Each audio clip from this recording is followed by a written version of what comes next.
Почитувам председателе, почитувани пратеници. Долго време расправаме за процесот на лустрација. Веќе неколку години таа е една од најважните теми во парламентот. Инаку, кога се започна околу расправата за тоа дали треба да се подготви таков закон и првобитната верзија на законот и во тоа време настапите мои и на други пратеници, тогаш се залагаме за три работи. И затоа јас тој процес го поддржував со сите резерви и дилеми што ги имав тогаш. Сметав дека и сега и натаму сметам дека треба практично три работи битни да се случат. Значи, прочистување, тоа е лустрацијата, но треба да има и рехабилитација на жртвите. И трета, најбитна работа, помирување. Ние сме се уште на почетокот, разговараме како да се одвија тој процесот на прочистување, лустрација. Овој процес на поцелина, процесот на прочистување, на лустрација, тој процес е сам по себе контраверзен. Тој процес отвара многу дилеми во државата, во општеството. Низ овој процесот на прочистување, на лустрација, не поминуваат само поединците, туку во целина, како општество, како држава, сите поминуваме. Овој процес е болен процес, проследен со силни отпори, но исто така процес низ кој има обиди и за политички пресметки, и за реваншизам, и за се она што е состојба или се отсликува практично состојбата во нашата држава низ овој процес. Јас верувам дека овој процес треба да го заврзиме што е можно побрзо. И моето пределби беа уште во почетокот, кога започна расправата, дека тој од носењето на законот треба да го завршиме целиот процес не подолго за 5 години. Низ овој процес практично така е во резолуцијата на Советот на Европа, дека треба да поминат луѓето кои што во стариот систем соработувале со службите, настрадале голем број граѓани од идеолошки причини, и тие што соработувале со службите, наредбодателите, натаму тие што биле корисници, политичкиот врв на тие информации од тајните служби, дека во период од 5 години, од кога ќе бидат верифицирани фактите дека поминали тој процес на лустрација, дека треба да го подобрат своето однесување, да станат демократи и после 5 години да можат повторно да се вклопат во политичкиот живот во нашата држава. Тоа е основната интенција на лустрацијата не само во Република Македонија и секаде во сите држави, и тоа треба да биде главната наша заложба и определка.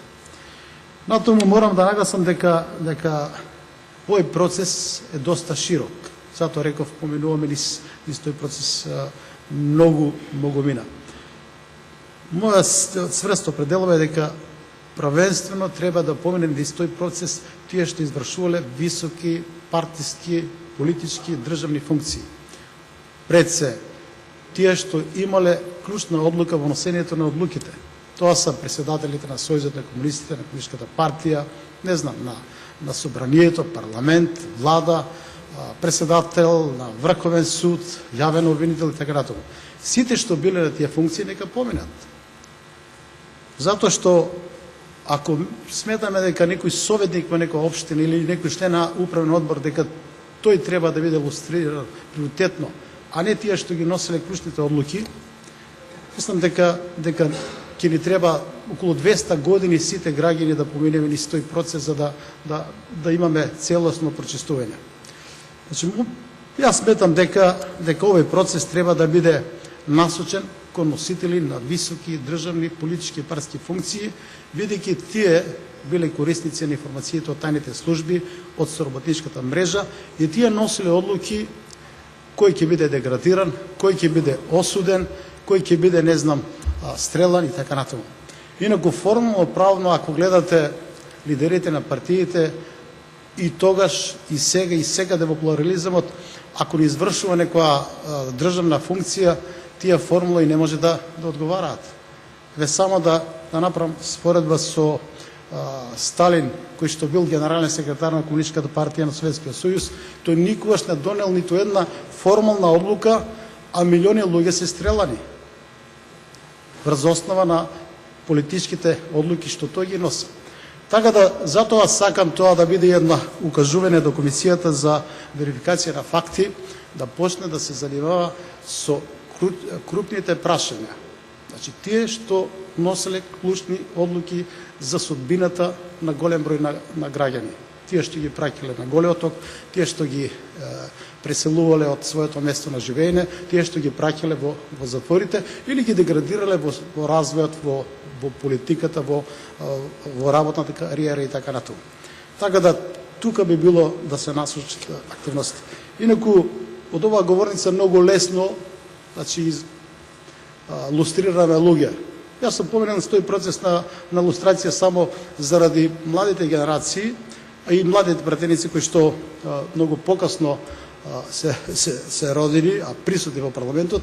Значи, 1989 година во Министерството или Републичкиот секретаријат за внатрешни работи организиравме осомината свој виден бунт против службата за државна безбедност да не биде ударна тупаница на Сојузот на комунистите, да не продолжи со своите активности за дискредитација, политичка или друга елиминација, ликвидација на граѓаните.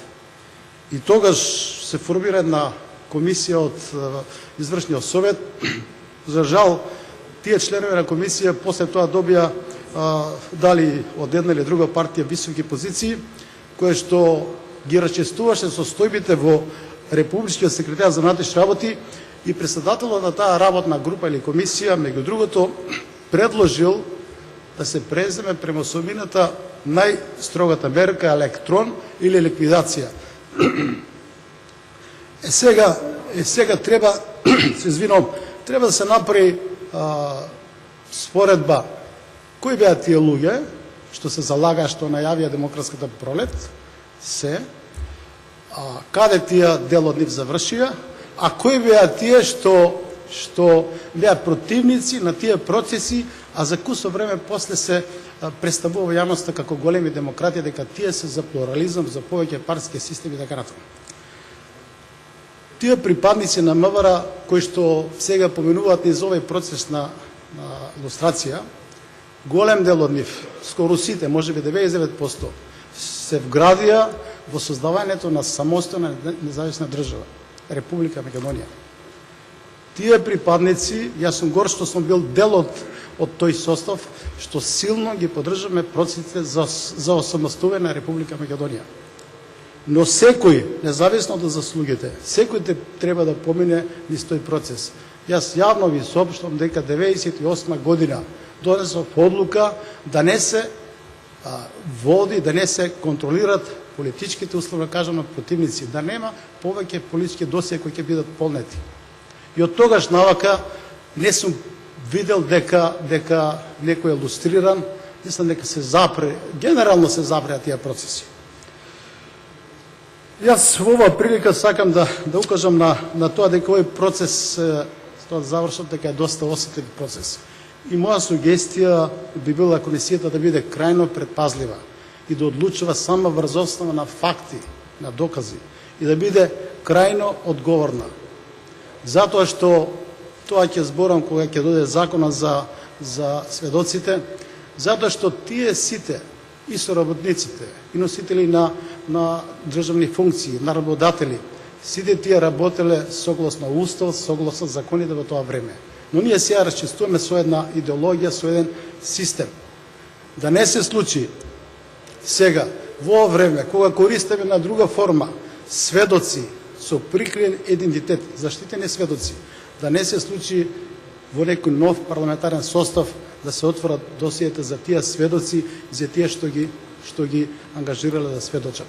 Така да, овие процеси се доста сложени, сигурно дека се травматични, и јас навистина се залагам да не создаваме во ниту еден случај нови жртви, но исто така сум против тоа тие што го злоупотребија системот во тоа време, джелатите, сега да се промовираат како жртви на тогашниот систем. Благодарам. Благодарам, господин Чукаревски. Goran ima repliku. Pogledajte.